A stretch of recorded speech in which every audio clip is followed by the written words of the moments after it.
ஜாதியில பெருமை என்ன இருக்கு, ஜாதி பெருமை பேசுவது தப்பு, ஜாதிகளற்ற சமுதாயம் இதுதான் சமூக நீதி அப்படின்னு சொன்னா, ஏன் அப்ப வேற ஸ்டேட்டுக்கு போயிட்டு எங்க ஜாதிக்காரங்க தான் கோயம்புத்தூரையே வந்து மேல கொண்டு வந்தது அப்படின்னு பேசுறதை எப்படி எடுத்துக்கிறது?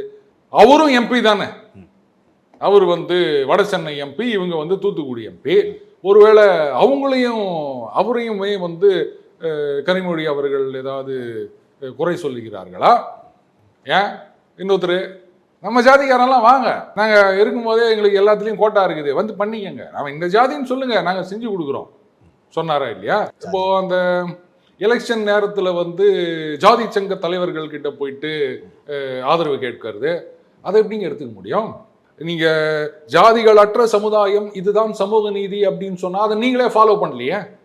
நீங்களே ஃபாலோ பண்ணாதப்ப அப்புறம் பாஜக ஃபாலோ பண்ணணும்னு எப்படி நீங்க கேட்க முடியும்?